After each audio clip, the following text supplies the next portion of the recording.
Soyez les bienvenus encore une fois dans cette émission La chair rouge de Dr Kodom. Aujourd'hui, j'ai l'honneur vraiment de recevoir un jeune que vous aurez l'opportunité donc de découvrir. Je l'aime bien. Il s'agit de Jafé Daniel Aoulinou. Cette émission est sans tabou et c'est toujours le même plaisir que je me fais de répondre donc à vos questions. Daniel, qu'est-ce que vous avez comme préoccupation? Vos questions sont les bienvenues pour édifier donc les téléspectateurs, vos camarades qui nous suivent. Merci docteur. Alors je me présente, je suis Jafé Daniel Aoulinou et je suis en terminale C4 en étant le président du club santé de l'Égal 1, lycée Adido Gomé 1. Et grande est mon honneur d'avoir cette opportunité dont tous ne peuvent pas profiter de faire partie de l'émission Chaise rouge du docteur Kodom. Je suis ravi. Merci. Merci encore une fois et puis joyeux Noël à tout un chacun. C'est toujours le même plaisir. J'espère que vous avez bien fêté et merci d'être venu bien paré et j'espère que tu as bien fêté. Oui, j'ai bien fêté et j'ai mangé du foufou et des autres choses. Tant mieux, merci. Alors, vos questions sont les bienvenues et je vous rappelle encore une fois que c'est une émission sans tabou. Toutes les questions sont les bienvenues et tenez-vous bien, ces questions ne sont pas préparées en avance. Merci docteur. Il y a depuis peu une question qui me brûle les lèvres. Sans plus tarder, je vous la pose. C'est quoi selon vous le succès? C'est quoi réussir dans la vie? Alors, bonne question transversale. Réussir dans la vie, je pense que c'est l'une des préoccupations de tout un chacun ici-bas sur cette terre. Je vais d'abord planter le décor. Réussir sa vie ou bien réussir dans la vie dépend tout d'abord donc des objectifs qu'on se fixe. Donc il y a la réussite professionnelle, il y a la réussite familiale, il y a la réussite spirituelle. Et donc pour moi, c'est ce que vous attendez obtenir à la fin, si c'est réussir son bac, faire son master, avoir son doctorat qui est donc vos objectifs, dès que vous les atteignez, vous avez donc réussi un pan qui est celui donc de votre parcours académique. À côté, si vous fixez comme objectif que vous voulez vraiment avoir une famille, une femme, des enfants, 2, 3, 4, donc ce sont vos objectifs et à terme, vous pouvez donc dire que vous avez réussi à atteindre les objectifs fixés. De même que pour la réussite professionnelle, si vous dites que voilà, moi je veux faire de la carrière, je veux être un professionnel aguerri, tout dépend donc de vos objectifs et donc c'est à terme que vous allez donc faire le bilan de votre vie. Toutefois, il y a aussi le regard croisé. Certains peuvent estimer que vous avez réussi, mais vous, par rapport à vos objectifs, vous pouvez mieux vous situer. Donc la réussite, elle est individuelle. Certes, on a un regard sur ce que les gens pensent ou bien de ce qu'on fait et que les gens voient, mais à terme, chacun fixe ses objectifs et à chacun de définir sa réussite. Et je vais aussi développer un aspect qui est très important, la réussite spirituelle aussi, parce que lorsqu'on vit ici-bas sur cette terre, c'est que on est appelé un jour à partir. La plus grande certitude, l'évidence la plus absolue sur cette terre, c'est que nous tous, nous allons mourir. C'est la plus grande des évidences. Donc, il faut penser aussi à l'au-delà en posant des actes de façon à ce que là aussi, ça soit une réussite pour nous parce que ça sert à quoi donc de vivre ici-bas et arriver après la mort, on se rend compte que il y avait aussi un examen qu'on devait passer à travers nos actes, nos œuvres ici-bas qui vont nous donner donc le quitus donc d'aborder une autre vie après la mort. Donc je pense que c'est tous ces éléments qui concourent donc à la réussite ici-bas sur cette terre. Ah, merci beaucoup, docteur. Je pense que je viens d'être édifié par votre allocution. Et ma deuxième question ne saurait tarder. Je voudrais savoir comment vous avez fait pour intégrer l'université de Oxford, l'académie de Oxford. Alors, c'est une très bonne question. Je pense qu'il faut la nuancer. J'ai eu l'opportunité, je peux dire la grâce, parce que j'ai été sélectionné en 2024. En janvier 2024 par l'Académie de Oxford, qui est une organisation basée donc en Angleterre, qui est dans la ville de Oxford où il y a l'université de Oxford. Donc c'est une branche qui récompense, qui distingue, qui honore des personnalités à travers le monde qui ont donc un parcours professionnel assez dense ou épanoui. Je ne veux pas répéter le mot réussi, pour ne pas dire réussi, bien entendu. Donc, j'ai été sélectionné parce que, eu égard à nos activités qu'on déroule sur le continent africain depuis bientôt 20 ans, donc à travers les activités de EMS Afrique, cette organisation donc nous a primé, nous a retenu et nous a décerné le titre de professeur honoraire pour les services, pour notre expertise et les services donnés donc dans le milieu, dans le domaine de la santé, l'éducation et le développement communautaire. Donc c'était le 1er mai 2024 que j'ai eu l'honneur donc d'être primé, de recevoir donc cette distinction en Angleterre où je fais donc partie donc de cette élite qui est honorée par cette distinction. Donc je peux dire que je n'ai pas fait les études à Oxford proprement dites, mais j'ai été donc retenu, sélectionné par rapport à tout ce que nous avons fait pour le continent, pour le Togo, pour vraiment être distingué et porter le titre de professeur honoraire. Wow, merci beaucoup. Vous ne cessez de m'impressionner. Je vous en prie. Et pour ravir le cœur des jeunes, j'aimerais poser une question qui tournerait dans chacune de leurs têtes. Vous pensez quoi de l'amour sur les bancs de l'école? Oh, là, on monte et puis on chute là. C'est une très bonne question, l'amour, c'est-à-dire les relations entre filles et garçons ou bien l'amour? Oui, je parle plus de relations amoureuses qui impliquent l'ocytocine, l'amour, vouloir créer, fonder une famille. Sur les bancs? Oui, oui. Ok, c'est-à-dire élève en classe de terminale tomber amoureux d'une fille qui est en première ou seconde ou en terminale, quelque chose comme ça. Alors, ma position est celle-ci et je pense qu'elle doit pouvoir vous édifier de façon très sincère. Je pense que une relation sur les bancs, avec les enjeux, avec les réalités aujourd'hui que nous observons, pour moi, c'est de dépasser certains niveaux.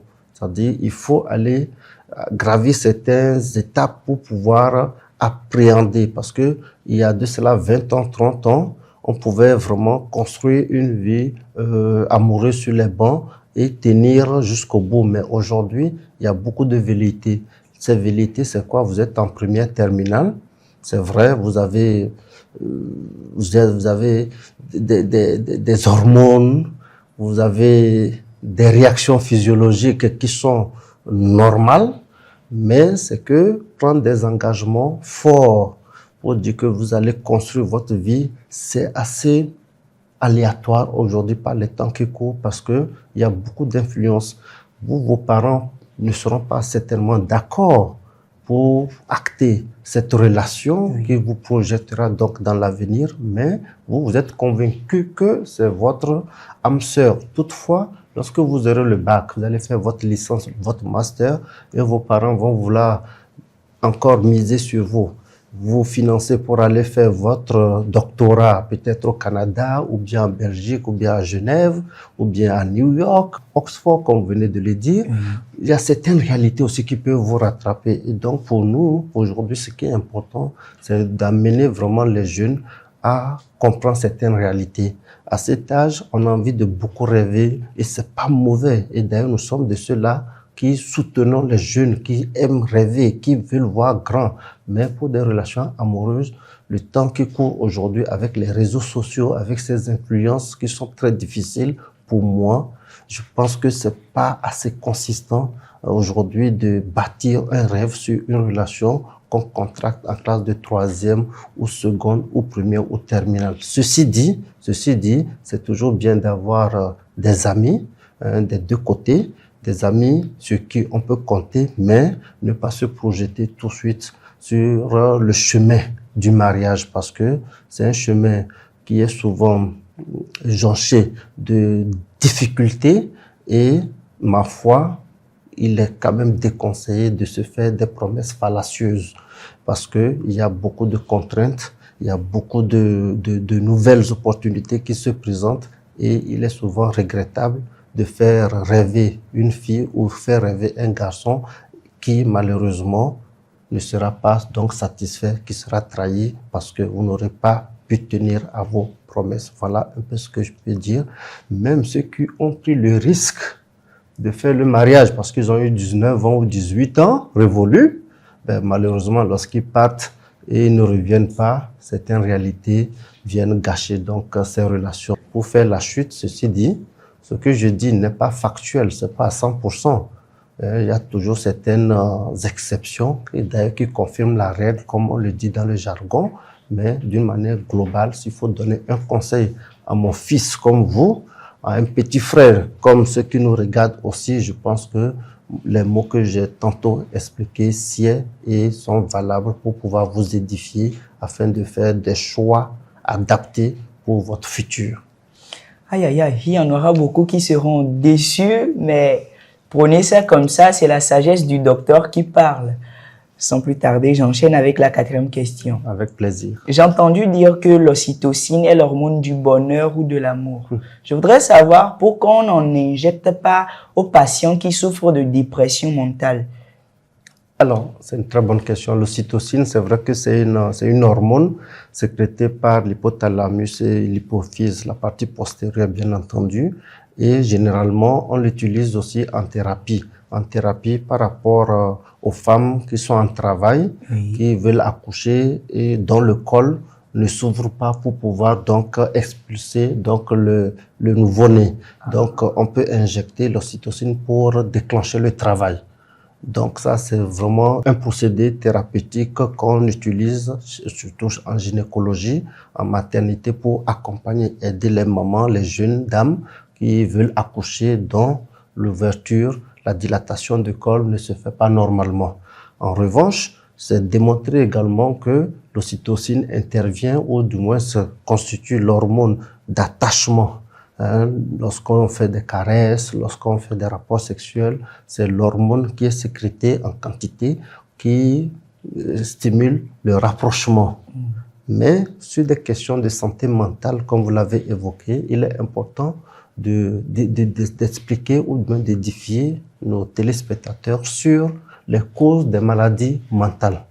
Et la dépression, généralement, c'est vrai, on sent un détachement des réalités avec la société, mais cette hormone n'intervient pas directement dans la réparation de la prise en charge des maladies mentales. Ce qui est important ici de souligner, c'est que il y a une spécialité aujourd'hui médicale qui s'occupe des questions de dépression. Et ce sont les psychologues cliniciens, les psychiatres, ceux qui ont fait la psychologie, qui sont outillés à pouvoir prendre en charge de façon efficiente donc ces patients ou du moins ces personnes qui ont des problèmes de santé mentale. Ceci dit, il y a des aliments dans lesquels on peut vraiment avoir de l'ocytocine. Généralement, il s'agit des poissons gras, il s'agit des sardines, des saumons, également des champignons et aussi des œufs. Toutefois, la vitamine D également est réputée favoriser donc la production donc de l'ocytocine. Donc vous comprenez et maintenant qu'on ne peut pas à l'étape actuelle donc de la médecine aller s'aventurer pour dire qu'on va injecter donc l'ocytocine bien entendu pour augmenter donc l'hormone d'attachement pour guérir les maladies mentales. Donc voilà de façon précise ce que je peux dire par rapport à l'utilisation de l'ocytocine à des fins thérapeutiques. Ouh là là, et moi qui voulais m'injecter de l'insuline quand j'aurai gourmet. C'est deuil, comme on le dit. Je vais profiter, docteur, pour vous demander un conseil. Si on a un ou plusieurs amis qui sont pessimistes, qui ont une mauvaise énergie et qui n'ont pas vraiment confiance en eux, qui se plaignent chaque fois, est-ce qu'on devrait s'en éloigner ou comment devrions-nous faire dans ce genre de cas? Alors, c'est pour dire indirectement que des amis qui sont toxiques, évidemment, qui se plaignent du peu qu'ils ont mal et veulent alarmer tout le monde. Je pense que ces personnes ont besoin d'un accompagnement psychologique beaucoup plus. Donc, en tant qu'amis, camarades de classe, ces personnes, lorsque vous les rencontrez, lorsque vous les côtoyez, je pense qu'il faut vraiment comprendre une chose. C'est pas normal que quelqu'un se plaigne chaque fois. Et si cela se présente, c'est qu'il y a un problème psychologique et il faut alerter. D'ailleurs, avec les clubs santé, le projet de club santé que nous avons donc institué au niveau des collèges et lycées du Togo, ce côté de prise en charge des élèves se retrouve dans l'axe 6.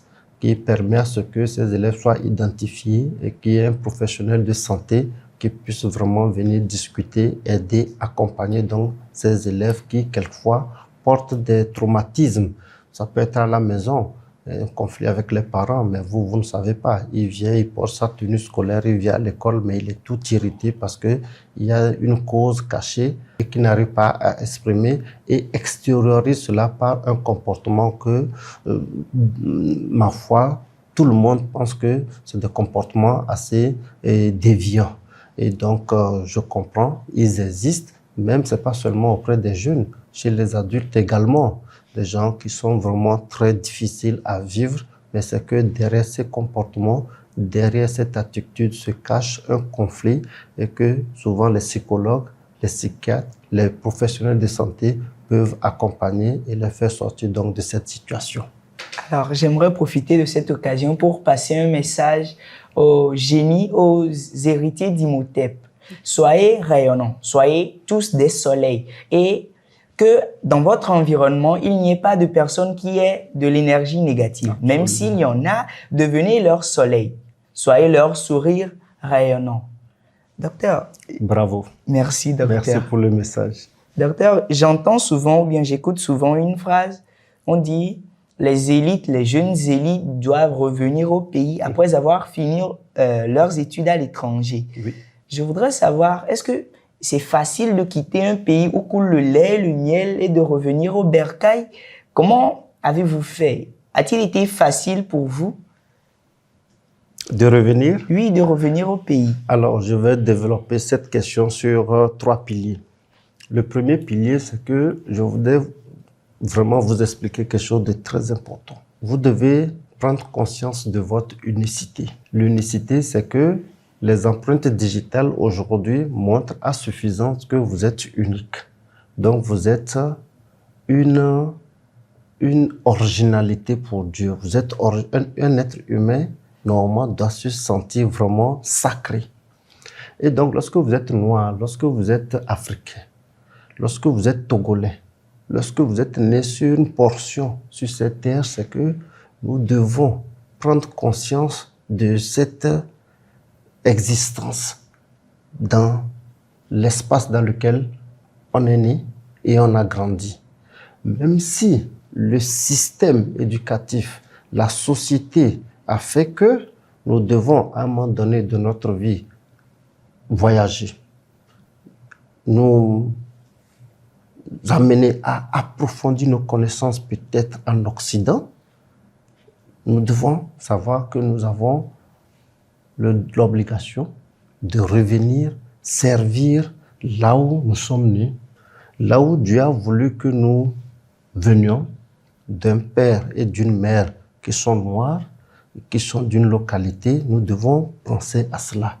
Qu'est-ce que nous devons faire pour être utiles à cette communauté? Qu'est-ce que nous devons faire pour améliorer les conditions de vie de nos concitoyens? Ceci dit, le deuxième pilier, c'est que une fois partis, vous allez découvrir un monde qui est déjà développé en termes de ce qu'on nous montre à l'école par rapport aux objectifs. Parce que on peut être en Afrique et être heureux. Mais lorsque vous allez en Europe, vous vous rendez compte que tout ce qu'on nous enseigne à l'école, c'est le summum, c'est la perfection qui est là. Et donc, lorsqu'on vit dans ces conditions, on se rend compte tout de suite que, attention, mais il y a quelque chose de beau, vous l'avez su placer, vous avez su le dire, c'est le miel, tout est beau, mais malheureusement, ce n'est pas chez nous. Lorsque vous vivez en Europe, lorsque vous êtes jeune, vous irez, vous allez vous rendre compte que lorsque vous allez prendre le bus, lorsque vous allez prendre le métro, lorsque vous allez prendre le train, vous vous rendez compte que ce n'est pas chez vous. Ça, ce n'est même pas un passant blanc qui va vous le dire, mais vous sentez que ce n'est pas chez vous. Votre attitude, dans votre subconscient, vous savez que ce n'est pas un territoire qui est le vôtre en réalité. Mais vous pouvez être intégré, vous pouvez aller travailler dans les associations, la mairie, vous pouvez avoir la nationalité, mais ce n'est pas quelqu'un qui vous rappellera que ce n'est pas chez vous. Et donc, à un moment donné, on sent, et ça c'est le troisième pilier, on sent l'envie de revenir. Et je vous le dis, vous allez voir beaucoup de nos compatriotes sur les réseaux sociaux qui sont dans la diaspora. D'ailleurs, il y a beaucoup de sommets aujourd'hui qui parlent de la diaspora. L'importance de la diaspora, c'est qu'on se rend compte que beaucoup sont partis et ils ont envie de revenir. Tellement c'est développé là, mais lorsqu'ils regardent un peu ce qu'ils ont laissé derrière et ce qui se passe actuellement, il y a tellement un grand décalage au point où ils sont frustrés, ils veulent revenir, mais ils n'ont pas la facilité de venir et d'agir, d'impacter. Raison pour laquelle, sur ce troisième pilier, bien entendu, nos gouvernants font l'effort de faciliter leur retour, mais c'est qu'ils veulent que ça aille tellement vite que les réalités aussi du pays ne leur permettent pas de venir et de s'intégrer comme ils le désirent, ce qui crée quelquefois des petits conflits. En résumé, il faut savoir simplement que on peut partir, mais ne jamais perdre de vue qu'on doit revenir. On peut partir pour se perfectionner, et c'est ce que moi j'ai fait. Je suis allé, et moi je vais vous raconter une anecdote. Lorsque je suis allé en France pour la première fois, ce sont les métros qui m'avaient énormément fasciné. Parce que à 100 mètres, 200 mètres sous la terre, les trains passent. 100 mètres sous la terre, les trains passent. Même sous la Manche, entre l'Angleterre et la France, sous la mer, les trains passent, les voitures passent. Donc, vous voyez que c'est tellement développé que je me suis dit, mais comment ils ont pu creuser, faire des tunnels à 200 mètres sous la terre? Ce n'est pas possible en Afrique. Nulle part en Afrique, ça existe. On ne vit pas sous la terre en Afrique, mais en Europe, on vit sous la terre. Il y a tout, l'électricité, même sous la Seine, le fleuve qui traverse Paris, les métros passent sous le fleuve. Wow. Donc, il y a l'eau en haut et sous l'eau, la vie, les gens marchent. Et donc, pour moi, j'ai vu cela tellement développé que je me suis dit, non, attention, Dr Kodom, ce n'est pas votre place là. Vous devez revenir aussi agir pour pouvoir développer aussi votre pays, l'Afrique. C'est ce qui d'ailleurs justifie notre engagement pour dire, mais écoutez, ailleurs ça va tellement vite, c'est tellement développé que nous devons aller. C'est ce que les Chinois ont fait d'ailleurs dans les années 70, 80. Lorsque vous allez dans les universités aux États-Unis, en France, mais les Chinois, lorsqu'ils rentrent dans des bibliothèques, ils copient tout. Ils allaient pour chercher la connaissance et ils sont retournés développer la Chine. Donc, tous ceux qui sont partis, vous devez penser revenir, agir. Et c'est ce que j'ai comme message à vous donner. Vous devez partir, consolider vos connaissances, mais ayez à l'esprit que vous devez revenir pour aider votre pays natal. Merci, docteur. So, University of Harvard, did you listen to that? Je vais venir prendre des connaissances, mais je vais retourner au pays pour le développer. Tout à fait. Chers spectateurs, plongez avec moi dans la vie privée du docteur avec cette question. Docteur, y a-t-il une expérience, soit avec un ami, soit avec une amante, que vous ayez eu, que vous vouliez revivre de nouveau? Revivre en termes de... En termes d'expérience, c'est-à-dire les émotions du moment, le bonheur que vous avez eu. Oui, j'ai fait un collège très merveilleux, le collège Chaminade, où j'ai eu beaucoup d'amis, beaucoup de camarades d'ailleurs. L'un de mes meilleurs amis, c'est celui que j'ai rencontré au foyer, à l'internat, au collège Chaminade, avec qui nous sommes plus que des frères et on se voit quasiment tout le temps. Et je pense que lorsqu'on se retrouve dans des occasions de retrouvailles, c'est des moments palpitants avec de très bons souvenirs. Et je pense que sur les bancs, lorsqu'on est au collège et au lycée, on a de ces amitiés très fortes qui marquent à jamais. Et c'est avec beaucoup de plaisir que je salue d'ailleurs tous mes amis, tous ceux qui me voient souvent à la télé, qui n'ont pas l'occasion, peut-être que moi, j'ai pas l'occasion de rencontrer, de saluer.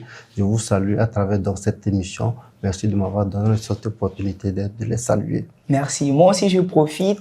Je te salue, Hermanito. Tu as compris sûrement. Je te salue, Adjumbe. Tu as compris sûrement. Docteur, je voudrais évoluer. Je me suis mis dernièrement à lire des livres de développement personnel et j'ai trouvé que ce serait intéressant que vous écriviez un livre pour édifier les jeunes. Est-ce que vous avez mis dans vos plans, est-ce que vous comptez écrire un livre ou une biographie pour motiver les jeunes, les inspirer? C'est vrai que j'ai beaucoup réfléchi à ça. Pour le moment, je n'ai pas encore un livre que j'ai écrit, ou du moins ce qui parle de ma biographie, mais je pense que j'ai quand même développé pas mal de concepts. le concept d'amener l'hôpital vers les populations à travers les activités de M-Afrique, où je ne me contente pas, je ne me limite pas donc au Togo. J'essaie d'exporter le concept dans certains pays d'Afrique pour vraiment édifier. C'est vrai, le livre restera quand même pour moi le support par lequel on peut pérenniser ses pensées, ses idées à travers donc un manuscrit pour retenir dans le temps. Mais nous avons quand même passé une autre étape où nous voulons implémenter des concepts. Le club santé, par exemple, SOS Docteur TV, par exemple, la télé SOS Docteur TV que nous avons créée, c'est la première chaîne de santé panafricaine, thématique santé, et qui est vulgarisée pour nous. Ça, ce sont les idées de Dr Kodom.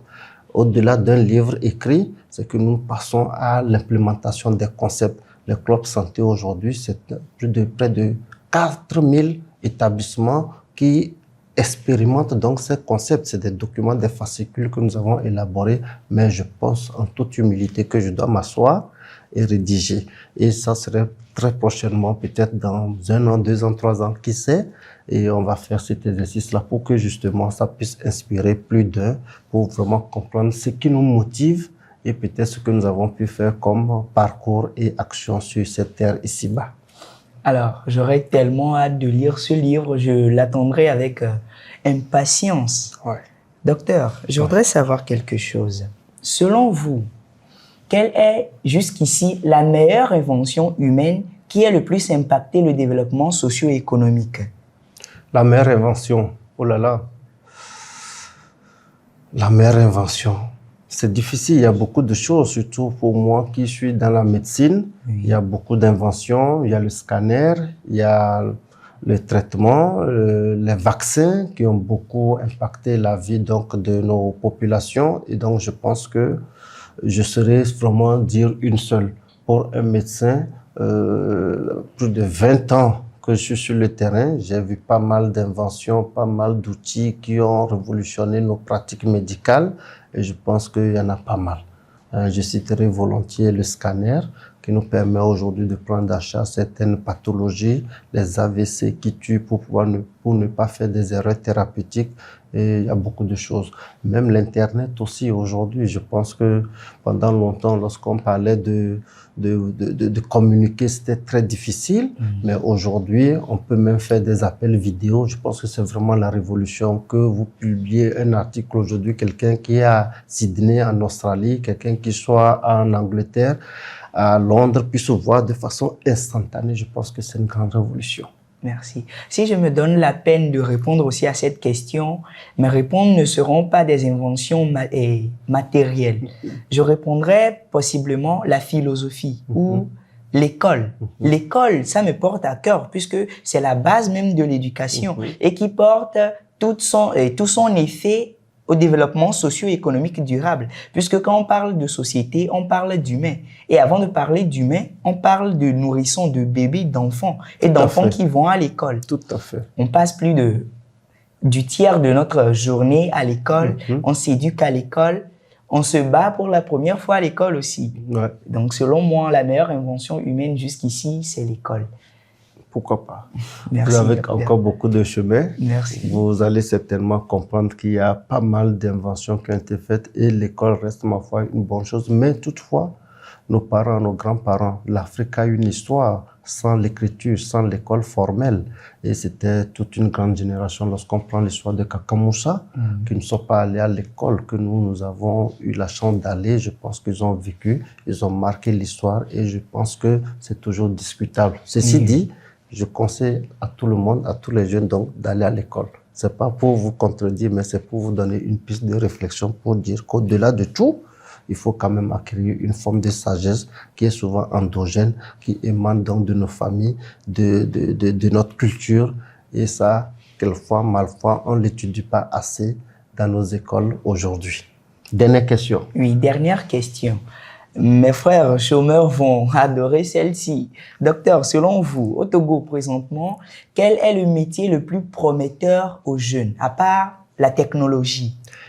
Alors, à part la technologie, le métier le plus prometteur pour moi aujourd'hui, c'est, je veux dire, c'est d'entreprendre. Parce que le monde me semble pluriel Et donc, il faut avoir la créativité et se dire que lorsqu'on est bien constitué, lorsqu'on n'est pas mal formé, d'ailleurs, même ceux qui sont mal formés doivent travailler, c'est de chercher quelque chose à faire, d'impacter sa communauté, et c'est le plus important. C'est de travailler, c'est de tout faire pour améliorer les conditions de vie autour de soi. Et pour moi, c'est le plus important.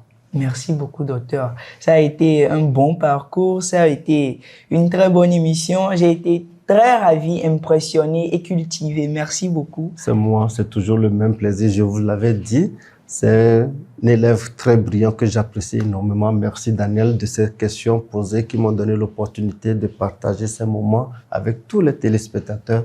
Joyeux Noël encore une fois. Merci d'avoir suivi cette émission et vous êtes toujours les bienvenus. Postulez toujours, vous aurez l'occasion, la chance de revenir encore une fois dans cette émission. Merci et à la prochaine, toujours sur SOS Docteur TV, la chaîne utile, la télé qu'il vous faut.